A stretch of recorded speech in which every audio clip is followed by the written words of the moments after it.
Hey everyone, we're going to recap the final countdown that we did in our lesson this week. We're going to try and get 70 of you guys all playing it simultaneously, and this is the basic tune to start with.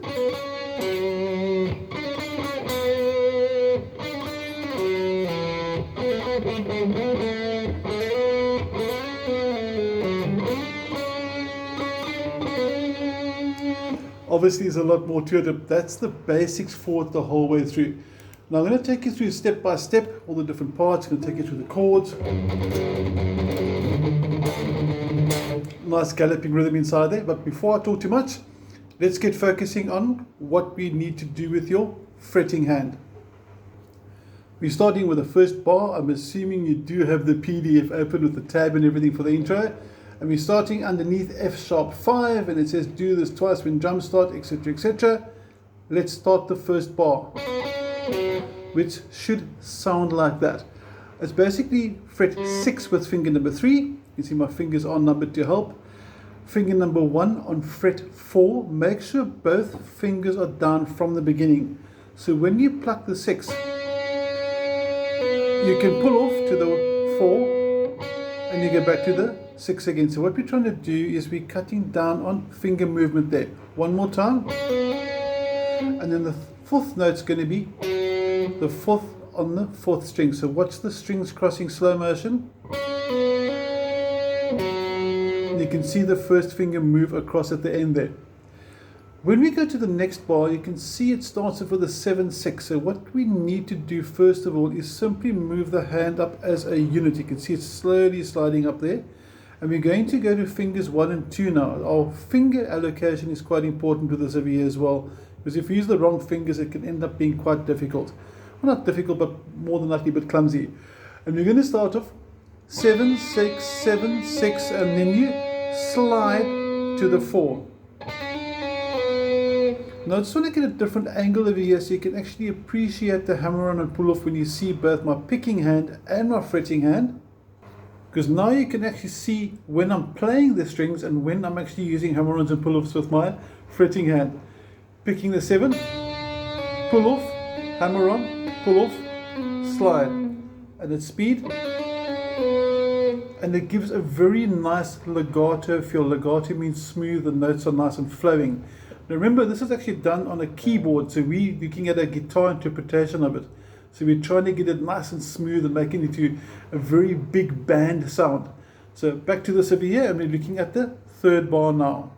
Third bar, you'll notice at the end of the bar is a 2 in brackets. I'll explain that now. Now it starts off with a hammer on and pull off. Notice it doesn't go back to the 6 as it does in the second bar. So it's, there's the 4, and you'll notice that when I went from the 4 to the 2, I simply slid my finger back. So there's the 4, and I'm not picking now obviously, and it's a nice effective slide back to fret number 2. That's why I've got it in brackets. Now before we go any further, let's try and play the first 3 bars together. Okay, so I'm going to get a bit of an overall view so you can see left and right hand. And here we go. 1, 2, 3, 4.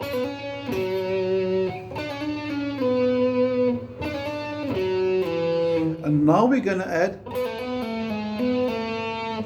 and you'll notice over there was a lot of hammer-ons and pull-offs, because again, watch my picking hand. So it's a good opportunity over here to exercise your hammer-ons, pull-offs, slides, but you may pick them too. But let's get on to that 4th bar. The cool thing about working out a keyboard part into a guitar is there's no fixed rules on when you should do a hammer-on and pull-off, because it wasn't done on the guitar, so you got your own creativity to play with over here. Now looking at the 4th bar, 4, 2, 4, 2, move back to the 1st fret, jump quickly to fret 4 again, and finish on the 2. And then you've got your first top line. Now, if you listen to the original, it's got a really, really, really long introduction to it. You're actually going to play this whole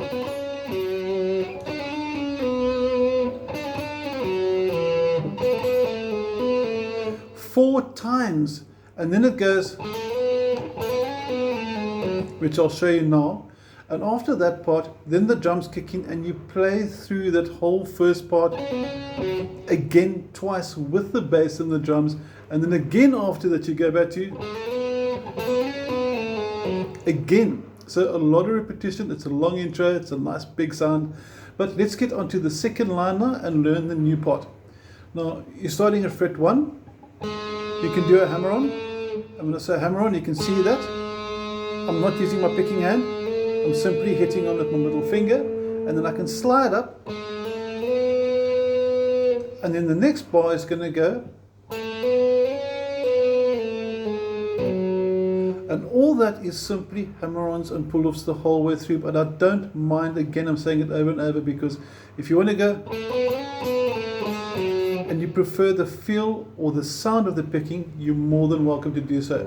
So just work with the tab, take it through slowly, 2, 4, 6, 2, and then you have to jump up to the 7, 6. So it's a nice big jump there. One more time again, I'm going to play the first and second bars of the second line. So you're going to have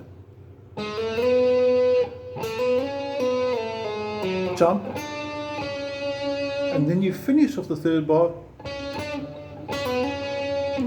Now one more time the whole way through. I'm going to play it twice. I'm going to count you into 4. I'm going to play through the first part twice through, and then I'm going to go into as well, and I'd like you to play along with me. I'm not going to go full speed. That's why you can go to YouTube and you can play through along with that. Okay, time to get a better angle. And are you ready? Fingers 1 and 3, it frets 6 and 4 twice through into the second line afterwards. 1, 2, 3, 4.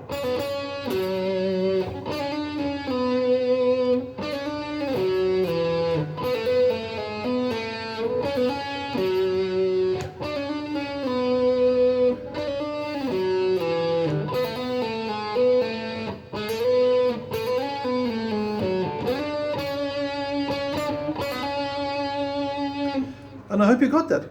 Now the second part that we have to do is to learn the power chords. So I'm going to focus again more onto my fretting hand, because that's the important part. And on the bottom of the PDF as well, you'll notice that there's a guitar diagram of the guitar neck, which shows you F sharp in blue. This is the F sharp power chord. Remember in class we said you can use fingers 1 and 3 or 1 and 4, but you only strum the 2 strings that the fingers are on, nothing else. F sharp is here, then we go to D because we're working with the introduction. So these are the chords you're going to play while the other guitarist does.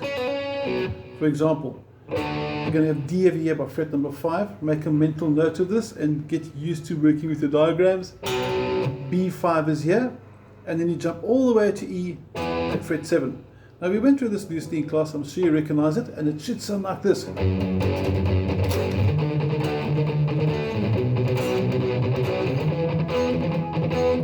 Now just quickly on that gallop rhythm.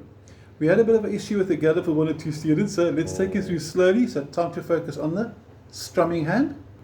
Getting quite up and close there with old Stevie and old Bart and Mr. Burns. And we want to see the back end of the palm, because the palm damping is very crucial for this. Slow motion, your rhythm's going to sound like this.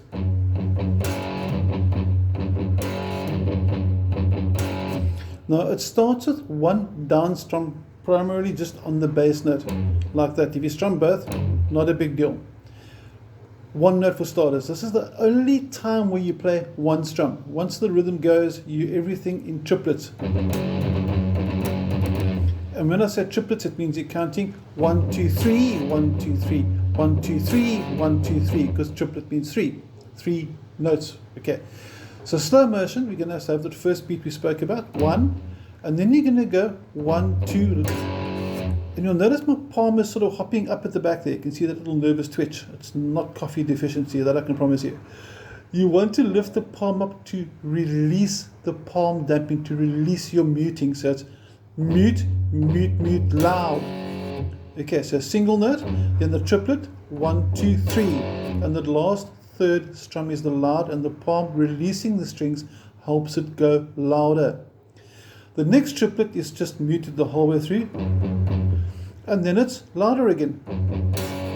Now on your PDF file I have given a breakdown as well of the rhythm pattern, you'll see it's got the 1 and 2 and 3 and 4, and you can actually see the illustration, the physical thicker arrows. So the thick arrow is the release, the loud part, and the shorter arrows are like that. So I'm going to count you in now, and I want you to play it through once on the F sharp. I'm not going to change to the other chords yet, and we're going to have it something like this: 1, 2, 3, 4. Now they call this a gallop, and we spoke in class about imagine you're riding a horse, and imagine it sounds silly, but you got the doof, doof, doof. It's a typical 80s metal gallop, which they're still using today in all forms of metal, so it hasn't died.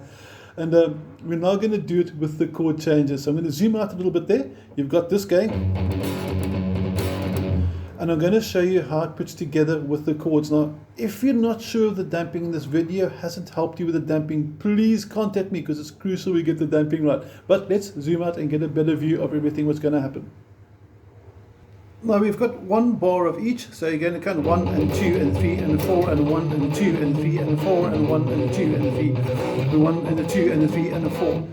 Trying to breathe and count's not that easy. Okay, but the important crucial thing over here is when you're playing the F sharp, you're playing from the 6th string.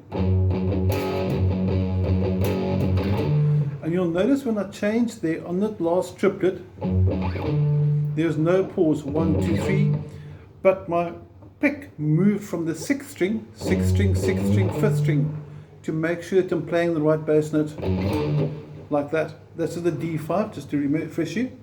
I like using fingers 1 and 4, you may use 1 and 3, we mentioned it at the beginning of the video, so I'm not too fussy with that. If you want to play 3 strings you can, but let's keep it simple for now. And 1 bar for each chord, so slow motion from the top again, 1. There's your change to the B and the E, and you come back to the 6th string when you go onto the F sharp again. With these skills and these rhythms, you should have the song pretty much under wraps. What I'll do in class with you is I'm going to work out the F sharps, G sharp, A, the part that's going to happen in the next line, because then you've got the basic parts in hand. So your mission, your homework is to get this, to get that, and your other homework is to go to get that rhythm nice and smooth, and to know where are our power chords. F sharp, D, B, E. Now just one last thing before I say goodbye. Remember, power chords are called fifths. So when you see F sharp 5 or D5, it means it's a F sharp power chord or a D power chord. There's a reason why they call it fifths. I'm not going to go into that here, it's not about that. And that's about that for the final countdown. You should be able to play the basic intro now and be able to work your way through the rhythm guitar as well. We'll finish off the guitar, or the song rather, in detail next week at class. And you got my details if you've got any questions. Have an awesome week. Take care.